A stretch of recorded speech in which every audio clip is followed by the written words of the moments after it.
Acá está el gato. Acá está el gato para rato, sí. El presidente Mauricio Macri empezó a despedirse del poder con uno de los clásicos de su gestión. No, tranquilos. No fue un tarifazo, ni una corrida cambiaria, ni otro préstamo del FMI, no. Se despidió haciendo un Instagram Live. Sí, Mauricio con M de Millennial. No lo hizo solo, estuvo acompañado de la primera dama, Juliana Aguada, que lo ayudaba con las preguntas difíciles. Con casi todas. Para la hechicera, como le gusta llamarla a él, era la primera vez que hacía un streaming. Esto dio pie a que el presidente mostrara un curioso sentido del humor. Hola, yo estoy debutando hoy porque es mi primera vez. Tu primera vez. Tan grande y la primera vez. Tan grande y la primera vez. Bueno, qué sé yo, es una humorada que podría hacer reír a un habitué de prostíbulos ruteros, al senador Alperovis, pero a muchos nos pareció de pésimo gusto. Ojo, tampoco finjamos sorpresa, porque entre otras cosas nos enteramos de que Macri no se caracteriza precisamente por tener buen gusto. Tu gusto de helado preferido. Estoy cambiando, sabés que estoy en una segunda juventud. Entonces combino de pistacho. Uno se pregunta si habría ganado aquel balotaje de 2015 si hubiera confesado que le gusta el helado de pistacho. Menos mal que no hubo más preguntas de ese tipo, porque si no terminaba diciendo que es fanático de la pizza con ananá, del mondongo, los caramelos media hora. Pero no fue todo perder el tiempo en la web. Huevear, digamos. También hubo espacio para definiciones políticas. Por ejemplo, para aclarar el escándalo en torno al secretario de Salud y el protocolo para la interrupción legal del embarazo, que aprobó, después desaprobó, después terminó bochando y terminó renunciando. Nosotros somos un equipo de trabajo. Desde el primer día yo realmente aposté en todas las cosas de mi vida, trabajar en equipo, debatir, discutir. Y esto fue una decisión unilateral del secretario y eso está mal. Por eso, sin discutir el fondo de la cuestión, fue que anulamos por decreto lo que se había hecho. Sí, claro, la novela terminó con el secretario renunciando, la ampliación del protocolo anulada y la gran duda. Si son un equipo, ¿cómo llega un funcionario a publicar una medida en el boletín oficial y no se entera ni el loro? Bueno, lo pasado pisado. Ahora mismo deben estar redactando otro protocolo para la interrupción legal del embarazo con el nuevo secretario de Salud y todo va... ¿no? Volvamos al Instagram Live de Macri, mejor. No, todos fueron gustos de helado y de anulado. También hubo lugar para los clásicos, como esa te la debo. ¿Qué se siente dejar la presidencia? Abrazo. Todavía muy confuso. No te puedo dar esta respuesta. Y por supuesto, el hit indiscutido de estos 4 años de presidencia. Pasaron cosas. ¿Qué pasó que no pudiste? Que los precios y tarifas escalaron así. Si me pongo a pensar mucho, me agarra una tristeza. Fue complejo. El punto de partida era muy difícil y bueno, sucedieron muchas cosas. Muchas emociones, mucha nostalgia, mucho pistacho. Y la pregunta que nos hacemos todos, ¿qué sigue para el presidente saliente? ¿Qué va a hacer ahora? ¿Qué voy a hacer en mis tiempos libres a partir del 10 de diciembre? Lo mismo que hago ahora. Disfrutar de la familia, los amigos, el deporte. Relajarse, estar en familia, con amigos. Bueno, entonces, tan diferente a los últimos 4 años no va a ser, ¿no? Tierra fértil la Argentina, ¿no? Ideal para que crezcan los brotes verdes.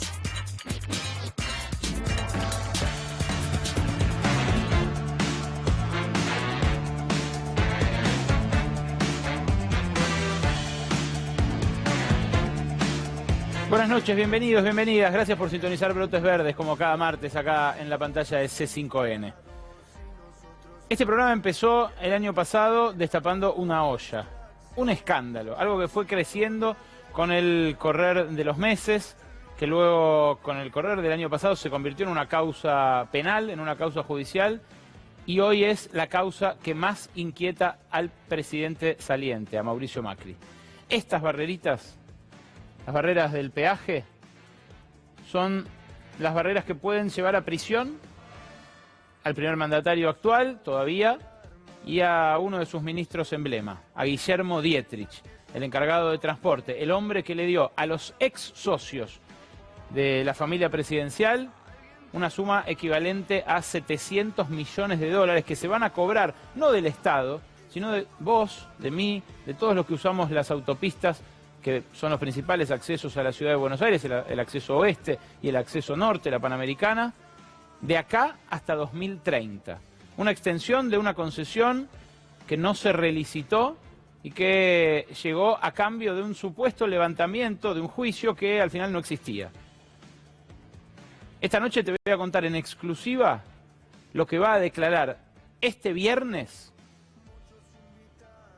el primer procurador del Tesoro de Mauricio Macri, Carlos Balbín, el hombre que este viernes fue citado por el juez Canicoba Corral a declarar de manera testimonial. Él sigue siendo juez en la ciudad de Buenos Aires, puede hacerlo por escrito, puede acudir al Tribunal Federal si así lo desea, pero hoy te voy a contar en exclusiva lo que va a decir el hombre que más compromete a Mauricio Macri y a Guillermo Dietrich en el juicio que más preocupa al gobierno saliente. En instantes, con esta misma balanza, la balanza que hace casi 2 años, acá en Brotes Verdes, destapó el escándalo que hoy es la principal preocupación del gobierno nacional. Repito, en instantes, quédate, así como te enteraste en aquel momento, mucho antes, ahora lo publican algunos diarios, algunos recuerdan que lo destapamos nosotros, otros no. En un rato te voy a contar en exclusiva la testimonial a la que más miedo le tiene el presidente de la Nación y su ministro de Transporte, Guillermo Dietrich. En instantes también, acá, Noelia Barral Grijera nos va a contar, a días de que se conozca el gabinete completo de Alberto Fernández y cuando empiezan a conocerse cada vez más nombres, ahora se supo de Carlos Caserio, se supo también de Ginés González García, se supo de Marco Labaña. En un ratito, Noelia te va a contar sobre el balance del poder. ¿Cómo se está armando ese gabinete? ¿Quién pesa en las decisiones de cómo conformar el elenco gubernamental? ¿Es cierto que por cada uno que designa Cristina aparece uno para compensar que designa Alberto? ¿Es cierto que Sergio Massa y que los gobernadores tallan también en esas decisiones? En un ratito acá con Noe Barral Grijera, la política, el elenco que viene, el gobierno que empieza el 10 de diciembre. Pero antes, la semana pasada instalamos un tema del cual se habló durante todos estos días. Hoy habló el presidente electo, Alberto Fernández, de este tema. El flagelo de la deuda de las familias. Más de 3 sueldos en promedio es lo que debe una familia argentina y se supo el viernes por un nuevo informe que vino a sumarse a los que recabamos nosotros el martes pasado, que el 51% de la población le debe algo a algún banco. Hoy Alberto Fernández habló del tema y dijo esto. Las familias endeudadas es uno de los mayores problemas que tenemos. Claro que sí, bueno, eso es parte de la herencia que nos dejan. Además hay gente que se ha endeudado muchas veces para pagar la luz, el gas, para pagar cosas que hacen a su posibilidad de seguir viviendo. Esto decía además respecto de los que se endeudaron para pagar servicios. No sé si tenemos este segundo fragmento, Santi, pero se refirió puntualmente a los que se endeudaron para pagar la luz, el gas, la prepaga, los servicios que justamente engrosaron esa bola de nieve de la deuda de las familias. ¿Lo tenés? ¿Lo tenés? Lo ponemos. El segundo fragmento de Alberto Fernández hoy, después de la entrevista larga que dio en Radio con Vos. Bueno, en otro fragmentito contaba sobre por qué se endeudaron las familias en este tiempo. Pero nosotros mostramos placas realmente inquietantes. ¿Cuánto creció la deuda promedio de la familia según el Banco Central? Mirá. En 2005, hace 15 años, debía el equivalente, cada familia en promedio, según el Banco Central, el equivalente a menos de 2 sueldos en cada caso. Eso fue creciendo, en la crisis de 2009 llegó a orillar los 3 sueldos, pero nunca, desde que se mide, nunca desde 2005, había superado, como en este año, los 3 sueldos por familia. Esta es la gente que está atrapada en las cuotas. Y este dato del Banco Central solo computa los bancos comerciales. Lo que ocurrió después es que el que le debía al banco se endeudó con la financiera para pagarle al banco. Después el que le debía a la financiera sacó un crédito online, porque claro, ahora con un clic en el teléfono te dan 10.000, 20.000, 30.000, 50.000, 100.000 pesos, pero te cobran después tasas de interés del 200, 300%, tasas que en algunos países son delito. Justamente la morosidad en los bancos también se incrementó. ¿Por qué? Y bueno, porque hay que tapar todos los baches. Esta es la morosidad de las financiaciones al consumo, o sea, de la gente que sacó un crédito personal o los que quedaron atrapados en el roleo de la tarjeta, el famoso pago mínimo, que después, bueno, te complica la vida en la medida en la que no podés salir de esa trampa. Fíjate, 5,4% de morosidad, es un récord respecto de lo que venía ocurriendo en el año pasado y el anterior. Respecto de 2017 es más del doble la morosidad que hay en los bancos. Y por último, las víctimas del pago mínimo.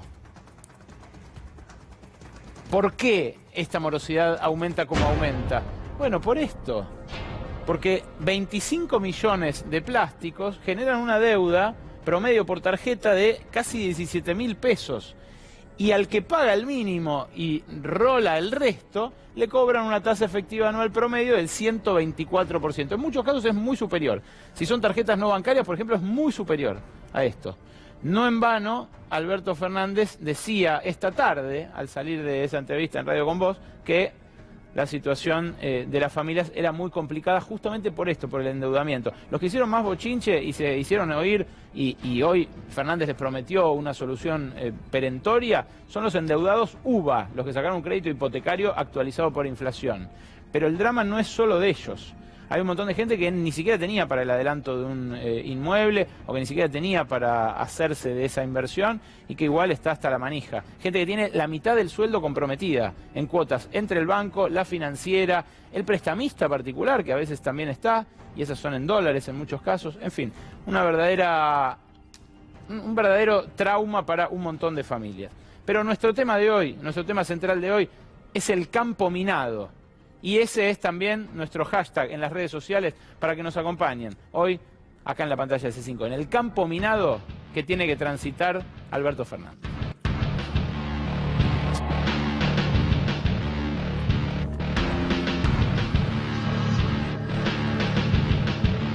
¿Por qué decimos que es un campo minado el que recibe Alberto Fernández? ¿Y por qué está con esa cara de pícaro el presidente de la Nación colocando las minas antipersonales en esto que parece ser nuestra tierra yerma de los brotes verdes que nunca aparecieron?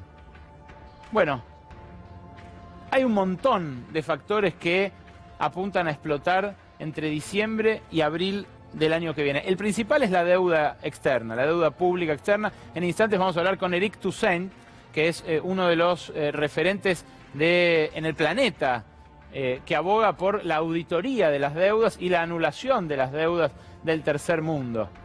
Pero no es esa la única mina antipersonal que va a tener que esquivar Alberto Fernández. Son varias. Y las enumeramos a continuación para que más o menos ustedes tengan una hoja de ruta de lo que viene. Exportaciones adelantadas. Se supo el fin de semana, lo publicó el diario Perfil, que las cerealeras ya se compraron un 25% de la cosecha 2019-2020. ¿Qué es lo que está pasando? Están adelantando ventas, adelantando exportaciones para evitar el pago de las retenciones que van a subir, casi seguro, a partir del 10 de diciembre. 500 millones de dólares ya se perdió el próximo gobierno, según publicó Perfil, en base al promedio de las liquidaciones que había hasta este momento en otros años y las que hay ahora. Los vencimientos de la deuda, lo que decíamos recién, claro, el gran problema que aparece en abril con una montaña de vencimientos, pero que hasta ese momento tiene otros episodios traumáticos como enero. En enero vencen más de 300 millones de dólares de la provincia de Buenos Aires. La provincia de Buenos Aires no defolteó ni siquiera en 2001, ¿eh? Ni siquiera en 2001. ¿Defolteará ahora? ¿Defolteará antes del traspaso de mando? ¿Qué pasará con eso? El superávit comercial. Lleva ya el gobierno cerca de un año de superávit comercial continuado. ¿Qué quiere decir esto? Que exportamos más de lo que importamos. Usted dirá algo bueno, ¿no? Sí, por supuesto. El problema es que ese superávit no es porque exportemos más, no porque vendamos más, sino porque compramos menos, porque estamos más pobres, porque hay una recesión padre y porque además hay un dólar carísimo para importar. Bueno, ese superávit comercial hoy parece ser una llave para pagar la deuda, para solucionar los problemas macro de la Argentina. Pero apenas empecemos a crecer, se vuela. Es un superávit comercial volátil. ¿Qué más? Combustibles. Combustibles atrasados. Los combustibles, se sabe ya, van a subir este fin de semana. Este fin de semana. Tercera vez en un mes que suben los combustibles. Ahora, ¿con esto lo deja empatado Macri? No. Claro, hizo lo que él llamaba antes populismo durante la campaña electoral, congeló los combustibles y ahora hay que actualizarlos otro 20%. ¿El fin de semana sube 20%? No, por suerte no, suben 5%. ¿Pero qué va a pasar en diciembre? ¿Qué va a pasar en enero? Si no aumentan, ¿quién va a poner la diferencia? ¿El Estado? ¿Puede el Estado? Otra mina antipersonal de las que deja Macri. Revisiones tarifarias pendientes. La noticia de esta semana, de estos últimos 2 días, fue que el aumento del gas se va a postergar. No va a ser ahora, sino que va a quedar para más adelante. Bueno, esas revisiones tarifarias, en muchos casos están aprobadas y tienen un horizonte, un camino de aumentos que ocupa todo el año que viene. Cuando habla el equipo económico de Alberto Fernández de desdolarizar tarifas, habla del problema que tienen institucional, de las cosas que hay que firmar para deshacer los aumentos que ya dejó pautados en adelante. Y ojo, porque hay una que es tremenda. Dentro del marco tarifario, las empresas que invirtieron para hacer energías renovables, parecía que eran la Argentina Verde, la panacea. Es el último de estos episodios. Parecía que iban a ser una revolución verde. Y estaba buenísimo, la verdad, que haya energía solar, eólica en la Argentina. El planeta tiene que renovar su matriz energética. Ahora, ¿cuál es el problema? Los contratos en dólares de energía renovable que dejan hasta 15 años de pagos comprometidos en dólares a empresas que en muchos casos fueron constituidas por amigos del presidente. Amigos que, bueno, parecían entregados a este cambio de la matriz energética, pero que en realidad estaban por un negocio en dólares sostenido, pase lo que pase con las elecciones, la última de las minas antipersonales que va a tener que esquivar Alberto Fernández. Acordate que en instantes nada más, acá te voy a contar lo que piensa declarar el viernes, este viernes, Carlos Balbín, el primer procurador del Tesoro de Mauricio Macri, el hombre que se negó a firmar el mayor escándalo financiero de la era Cambiemos, la renegociación, la extensión del plazo de concesión de los dos grandes accesos a la ciudad, la Panamericana y Acceso Este, porque estaba flojísimo de papeles. ¿Quién lo terminó firmando? Guillermo Dietrich. ¿Quién lo terminó firmando? Bernardo Sarabia Frías, el otro procurador, el que siguió hasta ahora. ¿Irán presos? Vamos a ver. Antes, Eric Toussaint, el hombre que aboga por... ¿Cómo le va, Toussaint? Gracias por venir. Varias veces ya estuvo usted en Argentina, ¿no? Sí, sí. Como 10 veces, creo. Somos un país predilecto para los endeudadores seriales, ¿o no? Sí, pero no es el único, ¿eh? No. No es un caso excepcional. Muchos países padecen de problema de deuda públicas, pero también, como usted lo mencionó durante la introducción, el tema de las deudas de las familias, que está en aumento en todo el mundo. En todo el mundo. Sí. Hemos notado que en Brasil, que fue el lugar donde explotó el descontento aquí en el Cono Sur en este último tiempo, esto tuvo un rol clave, la deuda de las familias. En Chile. En Chile, sí. Claro. Bueno, en Brasil también se están endeudando, pero todavía no explotó el descontento. Pero en Chile fue determinante. Absolutamente, sí. La pregunta es, acá, que la deuda grande está en cabeza del Estado, no tanto de las familias. ¿Se puede hacer lo que intentó hizo a medio camino Ecuador, de estudiar el origen de la deuda y ver si corresponde pagarlo o no?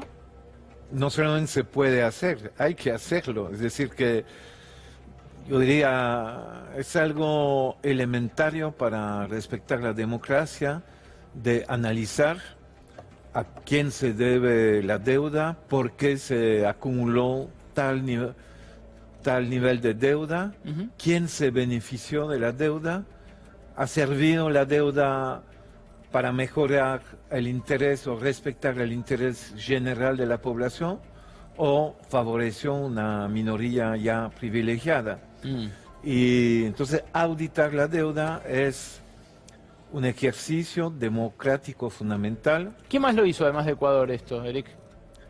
Varios países hicieron ejercicio de auditoría. Por ejemplo, Grecia, yo coordiné la Comisión de Auditoría de la Deuda en el año 2015.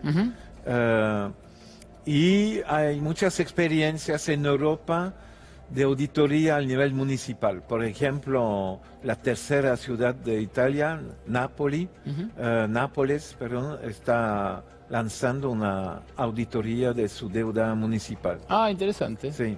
¿Y hay algún resultado ya? Y claro, descubren que una parte muy importante de la deuda ha sido acumulada, contratada para favorecer el interés personal de una minoría privilegiada. Y entonces el ejercicio de deuda no es solamente para entender de dónde viene la deuda, sino para llegar a conclusiones, es decir, tomar la decisión de no pagar la parte ilegítima de la deuda analizada, auditada. Eric, acá ayer el ministro de Economía dio cuenta en una especie de balance final de dónde fue la plata del Fondo Monetario. Preparamos un gráfico para que la gente vea, el dinero del Fondo Monetario no llegó a desembolsarse todo, pero de lo que se desembolsó, de los 44.000 millones, vean qué se la gastaron. Esta es información oficial, divulgada ayer por el ministro de Economía. El 80% fue a pagar deuda anterior, deuda que se había contratado con acreedores privados. El 14% deuda en moneda nacional, o sea, ahí ya entre deuda en dólares y deuda en pesos, hay casi 95% de lo que nos mandó el fondo. Un 1% fue a otros gastos en moneda extranjera, como importaciones de determinados bienes, y apenas 4% quedó en las reservas del Banco Central. Se fue por la canaleta de los acreedores privados, la deuda del Fondo Monetario. ¿A esto se refiere usted? Sí, exactamente. Hay que claramente decir que el crédito otorgado por el FMI bajo la presión de Trump a la presidencia de Mauricio Macri no ha servido para nada a los intereses de la nación. Y es muy importante tomar en cuenta toda la historia de las relaciones del FMI con Argentina. En los 50 hubo un conflicto entre el presidente Perón y el FMI, donde el presidente Perón denunció la política del FMI. Cuando se puso de pie la dictadura militar de Videla, el FMI apoyó activamente la dictadura militar. Y luego, con Alfonsín y presidente como Carlos Menem, el FMI impuso los planes de ajuste, de privatización generalizada, y eso provocó la renuncia dentro del marco de la protesta popular de la Rúa en diciembre de 2001.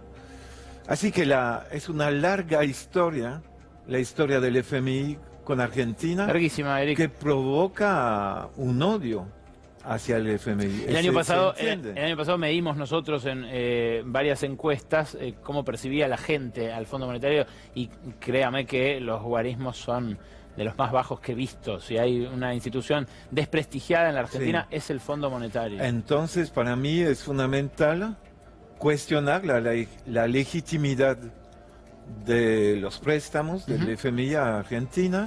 Estos 44.000 millones desembolsados por el FMI, los pagos van a empezar final del 2020, inicio del 2021, así que hay el tiempo para auditar, argumentar claramente que esa deuda no tiene que ser pagada. Hoy habló Alberto Fernández sobre esto y dijo lo siguiente. Si vos tenés un problema porque estás muy endeudado, ¿vos creés que la solución es seguir endeudándote? No es la solución, eso sí.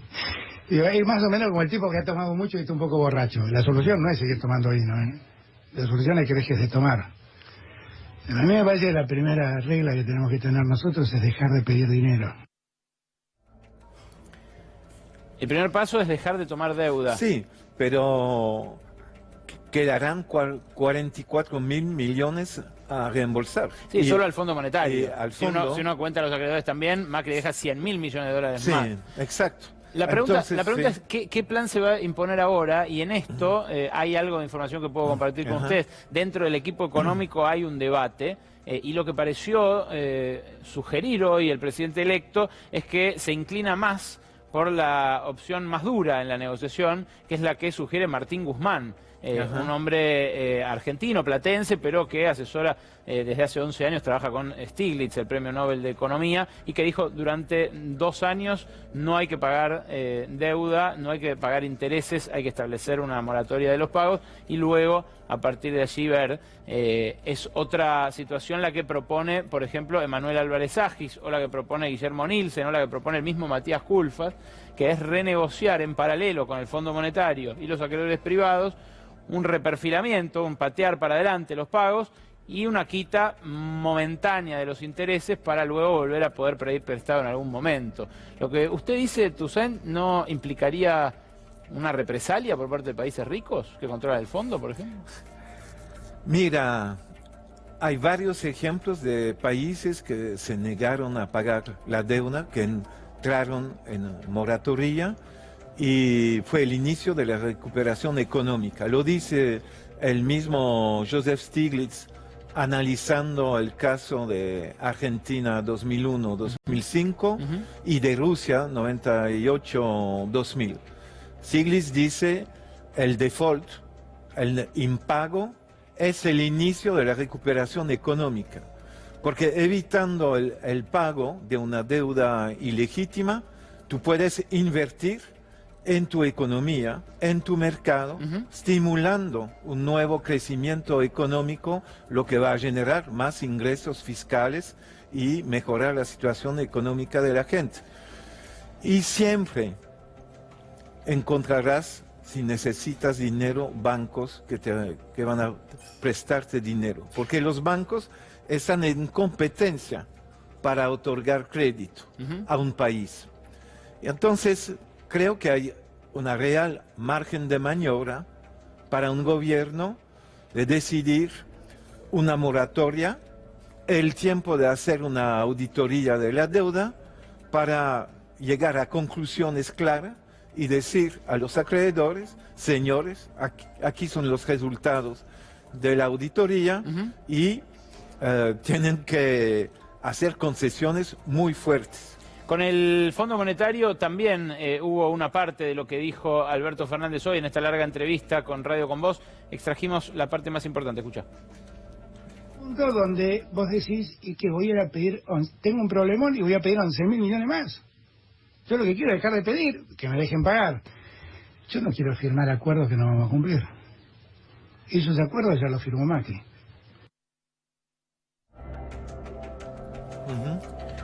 El problema es qué va a hacer con esos 11.000 millones que faltan. Usted también sugiere no tomarlos. Claro, no tomarlo, por supuesto. Lo que pasa es que sería entrar en default en abril. Y desconocer estos acuerdos. No han sido firmados por el nuevo gobierno. Y es de la responsabilidad del antiguo gobierno. No sirvió el interés de la nación. Hay la doctrina a nivel internacional que se llama la doctrina de la deuda odiosa. Una deuda odiosa. Yo le iba a preguntar por esto, pero la doctrina de la deuda odiosa se usó en casos de dictadura. No. ¿O en el caso de Irak, o no? No, los criterios para la deuda odiosa no tienen que ver con la naturaleza del gobierno. Puede ser un gobierno democrático, puede ser un gobierno dictatorial. La naturaleza odiosa de una deuda responde a 2 criterios. Ha sido contratada contra el interés de la nación, 1. 2, los prestamistas lo sabían o no lograron demostrar que no podían saberlo.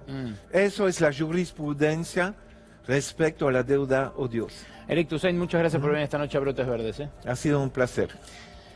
Noelia Barral Grijera y el balance del poder ahora mismo, a continuación.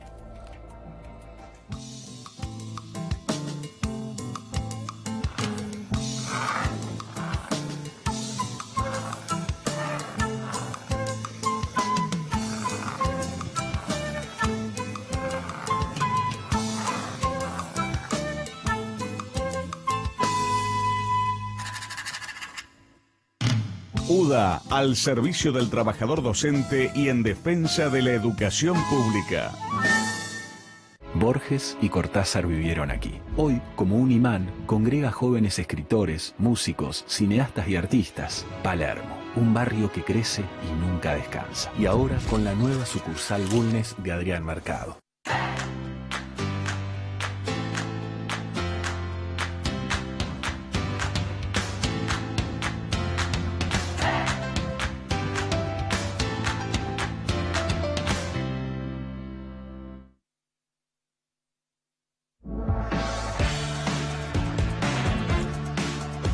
La semana pasada repartimos cartas, un mazo que parecía de tarot, de cartas gigantes. Hoy mirá la balanza que pelamos para explicarte el balance del poder. Buenas noches, Noé. Muy buenas noches, Ale. Una balanza especial para intentar explicar justamente qué está pasando con este nuevo gabinete que va a asumir a partir del 10 de diciembre, que se está definiendo además entre varios actores, ¿no? Porque la tenemos a Cristina, pero también lo tenemos a Alberto, lo tenemos a Sergio Massa, tenemos a los gobernadores.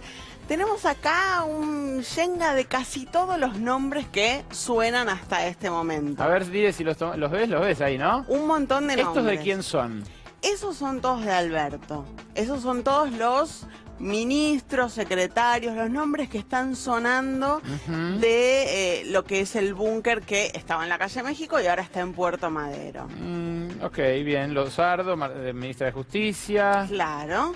Un Culfas muy poderoso acá, lo vamos a poner. Biondi, Cafiero. Bueno, ¿Catopodis confirmado ya como ministro de Infraestructura? Sí, ahí está, hay que ver, ¿no? La confirmación total, no hay de ninguno. 6 de diciembre. Claro. Por ahora son algunos nombres que suenan. Creo que el único que podemos decir realmente confirmado es Daniel Arroyo, pues lo dijo el presidente electo en público. Sí, hoy habló también de Marco Lavagna en público. Dijo va a ser el jefe del INDEC, lo llamé yo, lo pedí, independientemente de lo que respeto a su padre, Roberto. Interesante, ¿eh? Eso. Sí. Quieren hacer por ley un instituto más autárquico y más autónomo del gobierno. A prueba de morenos. Exactamente, el gobierno de turno. Quiero jugar ya con la balanza. Dale, juguemos. Mira, te voy a mostrar un nombre que estuvo sonando muchísimo estos últimos días. Ajá, Carlos ¿Por qué? Zanini. Porque Carlos Zanini aparece muy probablemente designado para ser el procurador del Tesoro. Escandalizó a mucha gente, creen que va a comandar el Ministerio de la Venganza. Muchísima gente escandalizada. ¿Qué es el procurador del Tesoro? Es el jefe de los abogados del Estado. Lleva causas importantísimas, lleva el juicio por la estatización de YPF, lleva la causa Correo, la procuración del Tesoro Y también. es un súper cristinista que en su momento se llevaba mal con Alberto Fernández. Exactamente. Entonces empezaron a decir, bueno, no, si va Zanini es que Cristina está definiendo un montón de cosas. Total. Bueno, hay que tener en cuenta que es cierto que va Zanini, pero ahí por ejemplo tenés a Vilma Ibarra. Ajá. Vilma Ibarra que también va a tener mucho poder, porque si se confirma... A ver si pesa lo mismo. A ver... Si se confirma, Epa, Vilma pesa Ibarra... más. Va a ser, mira, no estaba preparado esto. No. Si se confirma, Vilma Ibarra va a ser la secretaria legal y técnica. Ibarra fue muy crítica de Cristina Fernández de Kirchner, sobre todo de su segundo gobierno, y va a estar muy cerca de Alberto Fernández. Sacó un libro en contra de Cristina. Exactamente, Listo. exactamente, pero ahí está el equilibrio en ese caso. Bueno. ¿No Mirá. está muy equilibrada? A ver, espera, ¿Pesa más Ibarra? Doy un ayudín, espera. Bueno... A ver, no, hacelo vos. Mira, te puedo equilibrar con Guado de Pedro, que va Guado a de Pedro. Interior, Sí, claro. y ahí está, ministro del Interior, y es, claro, integrante de la Cámpora, miembro fundador de la Cámpora. ¿Puedo tirar un Culfas acá? Por supuesto. Bueno. Va a ser fuerte ese, ¿eh? Bien. Y sí, Sí, claro. es más pesado, Es que más Pedro es flaquito, alto. Exacto. Lo respeto, es así. ¿no? Por supuesto. Bueno, hay muchos nombres. Hay algunos que se acaban de confirmar recién. Por ejemplo, María Luz Alonso. Ah, me asustaste. Y Marcelo Fuentes, no es Laura. Es María Luz Alonso y Marcelo Fuentes, que acaban de ser confirmados. Van a ser María Luz Alonso, la secretaria administrativa del Senado, y Marcelo Fuentes, el secretario parlamentario del bloque del Frente de Todos. Bien, pesan igual en tu balancita, pero no son puestos que me parece vayan a concitar tanto. Muy flash. relevantes. ¿Estos qué onda? ¿Los rojitos de quién son? Los rojitos son de los gobernadores. Ajá. Los gobernadores van a terciar un poco también, aunque los podemos anotar más cerca de Alberto que de Cristina, ¿no? Bueno. Y ahí tenés tenés a Mayans, jefe del bloque del Senado. Progresista, ¿no? Ahí está. ¿Qué más? Tenés a Claudia Ledesma. Ahí se balanceó, ahí se balanceó. Ahí se balanceó, ¿viste? Se ve que Mayans hizo el peso de esos dos. Otro peso pesado Sí, también, sí, ojo claro. ahí. Tenés a Claudia Ledesma Abdala, presidenta provisional del Senado, que va a reemplazar a Cristina cuando Cristina no esté, de Ajá. Santiago del Estero. Ahí se albertizó la balanza. Y a full, ¿no? Cuquéamela un poco, a Te ver. la puedo cuquear un poco. Mira, Juan Cabandier, ministro de Ambiente, va a ser. El Celestino de... El Celestino Frente de Todos. de Alberto y Cristina, de varios otros. Ahí ¿Viste? Se balanceó un mira, poquito. Poderoso el chiquitín. ¿Y acá qué? Y ahí lo tenemos a Sergio Massa, presidente de la Cámara de Diputados, va a ser. ¿Y estos qué son, comodines? Y son comodines, porque la verdad es que Sergio Massa lo que va a tener para balancear un poco esta relación de este equilibrio en el poder del Frente de Todos son sus relaciones, además de segundas líneas en varios ministerios. Así que este es Brito, por ejemplo. Ese es Brito, ¿Este es Bulgeroni? ese es Monzó, Este- ese es Bulgeroni. ¿Este es Vila? Exactamente, Interesante. exactamente. No los quisimos mandar en cana con No, nombre no, y apellido. perdón. Se me escapó. Pero bueno, ahí está. Y así se va a ir equilibrando este Frente de Todos con... Igual lo pongo acá a Massa, ¿no? Y yo te diría que sí, Se desbalanceó. Mirá lo que pesó, mirá lo que pesó a Sergio. full, a full. Aunque Claro, también, pesó un 15%. también es cierto que con Máximo Kirchner hacen buena dupla. Y a veces, ocasionalmente, quien te dice pueda venirse de este lado Epa. y de alguna forma condicionar algunas cuestiones que no le gustan del Poder Ejecutivo. Espectacular, ¿no? Bueno, acá quedó Delgado, el secretario de Agricultura. Exactamente. Va a ser un hombre clave este, Delgado, porque claro, está acá como hombre de los gobernadores, casi seguro, ministro de Agricultura o secretario, y el hombre de las retenciones. va a ser. Exactamente, ¿no? ¿Qué va a pasar con eso? Es una gran incógnita. Clos, estos que van al Congreso, puestos en el Congreso. Maurice Clos, no, Lanciani suena para energía, Sí. Hensel suena para el supuesto ministerio de minería. Ujú. Fuerte ahí, ¿no? Ah, vos estás queriendo equilibrar, pero Sí. a Massa nadie lo equilibra, a ver. A ver. Ahí está. Tuviste que poner como 5, impresionante. Bueno, bien, buenísimo. El balance del poder es lo que trae, ¿no? Y es interesante porque fíjate vos cómo no es solamente una cuestión de barajas, es una cuestión de contrapesos. Total, ¿no? total. Muchos politólogos, muchos analistas, incluso dirigentes del Frente de Todos dicen el próximo gobierno va a funcionar como una coalición, no electoral, una coalición de gobierno. Y es justamente por estos contrapesos. Esperemos que eso no lo frene en las cosas que tienen que hacer, es el problema de todas las coaliciones, pero en fin, les prometí hablar de las autopistas del Curro y a eso vamos.